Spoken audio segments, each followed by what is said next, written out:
Saya Loreta, program studi S1 Akuntansi dari Sekolah Tinggi Ilmu Ekonomi Cendekia Karya Utama. Di sini saya akan mereview atau sharing berkenaan tentang kegiatan yang saya ikutin di Sekolah Tinggi Ilmu Ekonomi Cendekia Karya Utama.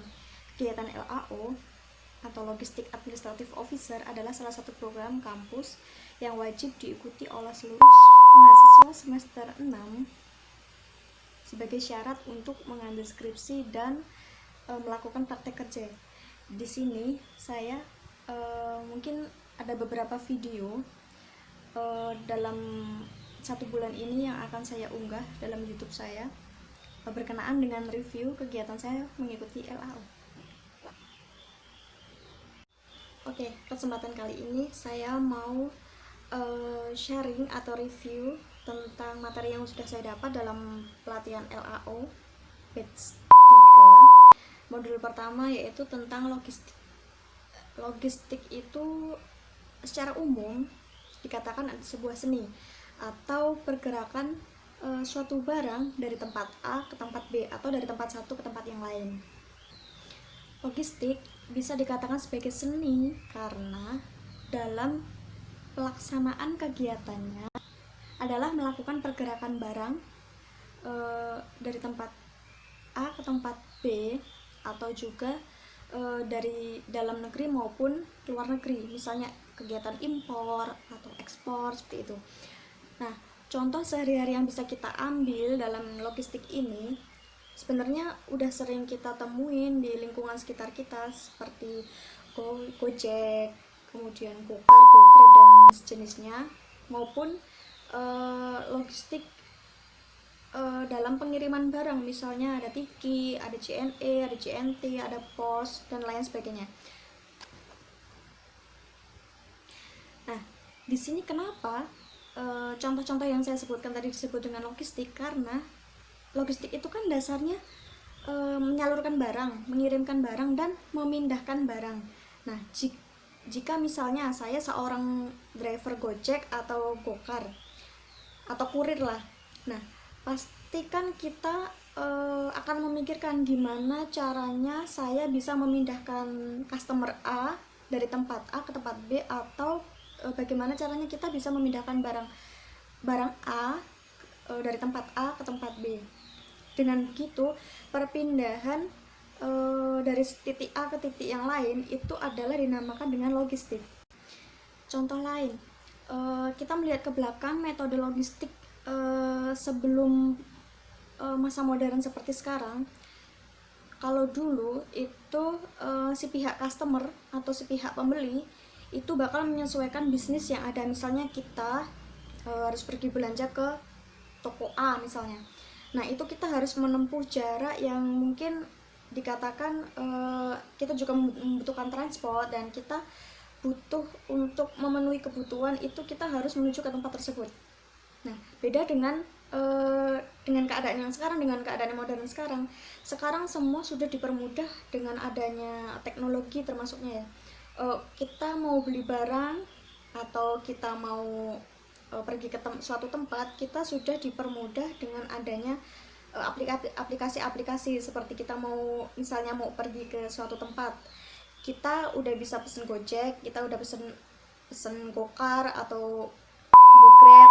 Nah, kalau kita mau beli barang, kita sekarang dipermudah dengan adanya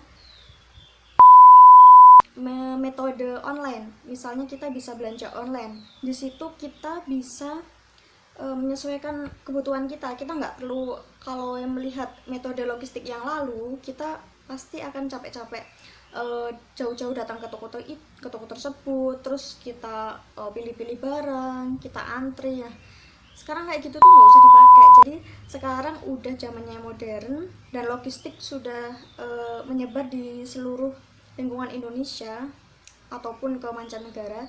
Jadi belanja lewat online itu udah dikatakan sebagai logistik. Karena apa? Misalnya kita beli di Lazada atau Shopee. Nah, dari pihak Shopee atau Lazada itu pihak adminnya Shopee atau Lazada itu pasti mereka udah punya logistik, seperti pasti kan barang yang kita pesan itu di packaging rapi, terus melalui tahap-tahap yang nantinya akan sampai ke kurir, dan kurir itu bakal nganterin barang itu sampai ke tempat tujuan atau rumah kita.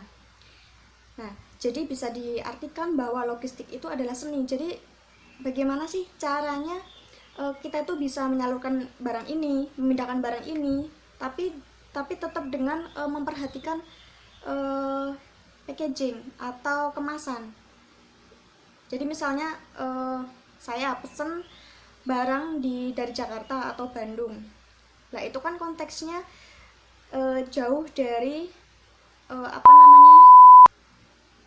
jauh dari lingkungan kita, jauh dari pengawasan kita. Tapi dari pihak seperti saya misalnya pesennya lewat Shopee. Nah, dari pihak Shopee ini sudah memikirkan gimana sih caranya barang ini bisa sampai customer saya, gimana sih caranya barang ini tuh sampai sana tuh nggak rusak gitu. Dan jadi packagingnya itu pasti akan dipersiapkan lah, di situ seninya. Jadi pasti dipikirkan gimana caranya barang ini sampai ke sana, gimana barang ini tuh diangkut pakai apa. Bisa aja dalam logistik ini mode transportasi itu kan sangat penting. Jadi misalnya barang dari Jakarta ke Semarang misalnya, mungkin bisa cuman mengandalkan mode transportasi darat, misalnya pakai kontainer atau pakai kereta. Nah, itu bisa jadi. Tapi di sisi lain di tengah jalan misalnya, itu kan kita harus memperhatikan keamanan barang ini gitu. Jadi packaging itu sangat penting. Nanti mungkin packaging akan saya jelaskan di video selanjutnya, apa sih packaging itu dan macam-macam packaging. Jadi kan misalnya saya misalnya beli baju, nah di situ mesti dalam kemasan itu pasti akan ada tulisan nggak boleh dibalik atau nggak boleh diinjak, itu pasti tertera dalam packaging itu. Nah, itu salah satunya seni logistik yang digunakan untuk mengaplikasikan gimana sih caranya barang ini bisa sampai ke customer dengan selamat, seperti itu. Dan moda transportasi selain darat, di dunia logistik sangat memerlukan moda transportasi seperti darat itu bisa seperti bus, truk, kontainer. Terus ada juga moda transportasi jalur udara, misalnya pesawat. Terus ada juga jalur laut, misalnya kapal. Nah, ada satu jenis moda transportasi lagi, yaitu multimoda. Jadi di sini multimoda itu penggabungan antara moda transportasi darat, laut, dan udara. Misalnya aja saya beli barang A misalnya. Saya beli di Batam. Nah, dari Batam itu pasti barang dikemas dengan rapi, di packaging dengan rapi. Terus gimana sih cara bagaimana barang ini bisa sampai ke Semarang dengan selamat? Nah, dari pihak gudang di Batam itu akan menggunakan moda transportasi jalur laut misalnya. Jadi dari Batam lewat menggunakan moda transportasi kapal, terus berhenti di Banten misalnya, sampai sampai pelabuhan Tanjung Merak, berhenti, terus ganti kontainer atau bis. Nah, itu kan dari moda transportasi laut ganti moda transportasi darat. Nanti dari darat sampai ke Semarang. Bisa juga dari Batam moda transportasinya menggunakan pesawat, nanti sampai di Jawa baru diganti moda transportasi darat. Itu juga bisa. Nah, di sini pernah nggak sih kalian berpikir kok bisa ya barang yang kita pesen itu udah langsung ada gitu barangnya, maksudnya dalam artian barang itu udah ready, barang itu udah siap dikirim. Nah, kalian mikir nggak sih itu barang itu disimpan di mana, atau di ruangan, atau di apa lah. Di sini dalam logistik, pergudangan atau warehouse atau gudang itu sangat penting dalam kegiatan logistik. Jadi misalnya suatu gudang di tempat A atau di daerah A misalnya, kedatangan kontainer dari luar kota.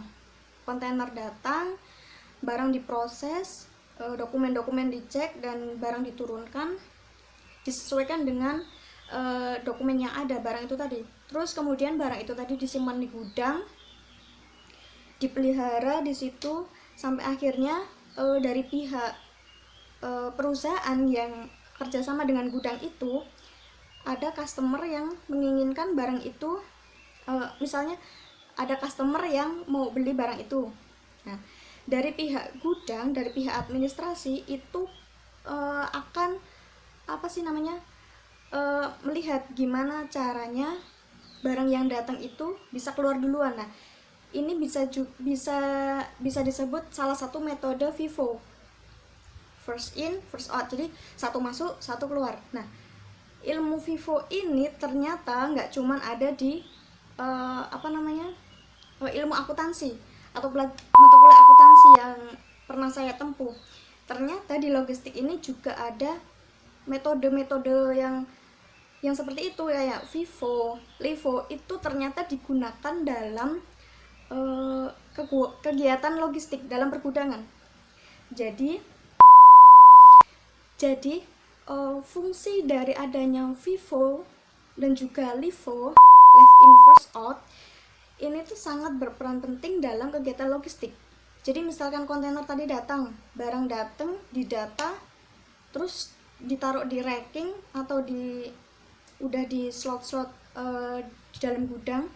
Nah, si pihak administrasi ini harus paham.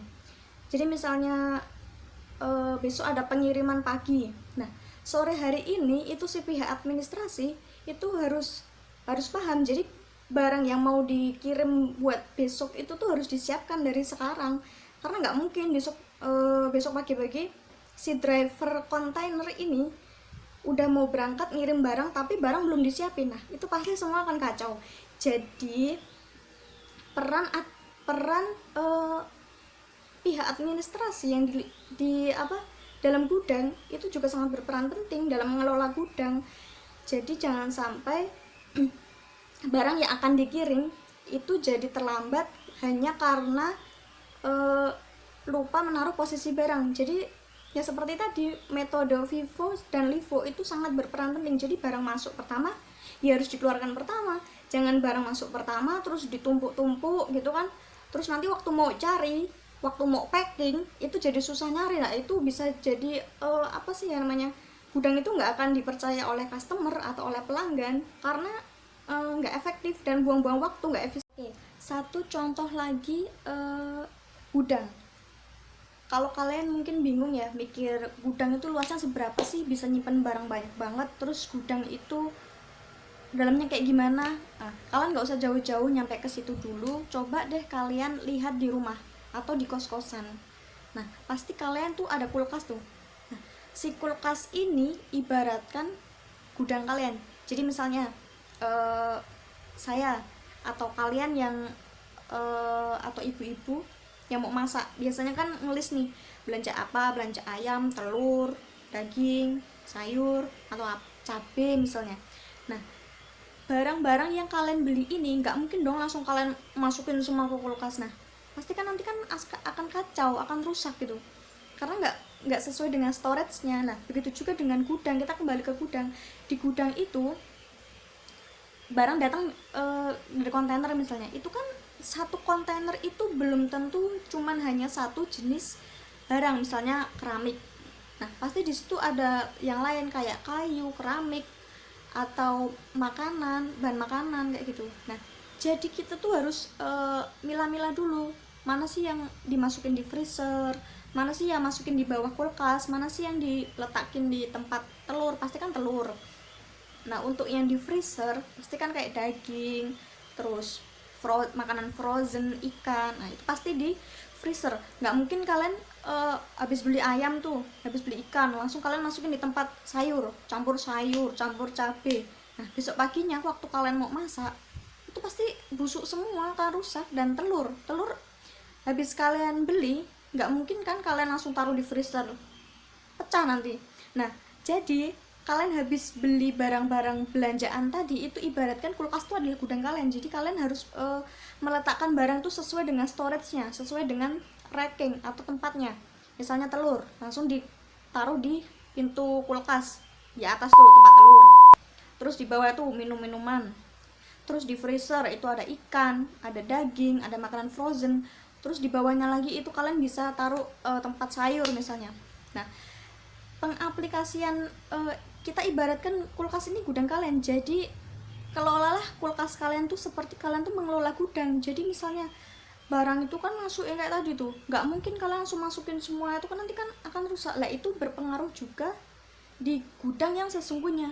Jadi kontainer datang itu nggak mungkin langsung diletakin sembarangan gitu, langsung diturun-turunin, yang penting barangnya udah keluar dari kontainer semua nih, udah turun, langsung didata. Nah, pasti besok kalau mau pengiriman barang yang tadi tuh bakal istilahnya apa ya, gupuh lah kalau bahasa saya, keburu-buru, harus cari barang ini, harus naruhnya di mana sih gitu. Nah, jadi barang yang datang dari kontainer tuh harus disesuaikan dengan storage-nya. Misalnya racking A misalnya. Nah, racking A ini misalnya kalian isi dengan ini khusus makanan, nanti racking B ini khusus keramik, nanti racking C khusus apa. Nah, racking ini tuh kayak tempat gitu, nanti akan saya jelaskan di video selanjutnya juga. Jadi kita tuh harus menentukan dan menempatkan barang tuh sesuai dengan tempatnya. Contoh lain lagi seperti kita pergi ke Indomaret atau Alfamart atau Superindo dan sejenisnya lah. Nah, kalau kita masuk dari pintu pertama, kita pasti langsung menjumpai kasir. Itu berlaku untuk Indomaret ataupun Alfamart, pasti kasir di sebelah kanan. Terus kita jalan ke sebelah kiri, nggak mungkin kan itu di situ ada kulkas itu untuk minuman dingin, nggak mungkin sebelahnya ada peralatan bayi atau ada sabun cuci. Nah, itu kan udah di storage kan, udah diposisikan, jadi nggak mungkin salah penempatan. Minuman pasti di situ. Terus untuk es krim pasti di sebelah pintu sebelah depan, nggak mungkin es krim ada di pojok sebelah sana deket kamar mandi tuh, nggak mungkin lah. Itu tuh salah satu pengaplikasian itu juga seperti gudang. Jadi gudang tuh harus diposisikan sesuai storage-nya, sesuai penempatan barangnya, agar nanti barang yang akan dikeluarkan itu nggak akan bingung lagi. Oke, sampai di penghujung video kali ini. Cukup itu yang bisa saya sampaikan dan saya bagi pengalaman buat kalian semua, terutama yang belum paham apa sih itu logistik. Mungkin beberapa video nanti akan saya unggah di setiap minggunya, ada 2 atau sampai 3 video. Jika masih ada salah kata atau salah penyampaian, mohon maaf yang sebesar-besarnya, dan saya juga di sini masih belajar. Jika ada kritik dan saran, mohon ditulis di kolom komentar, dan jangan lupa like dan subscribe. Sampai ketemu di video selanjutnya. Bye.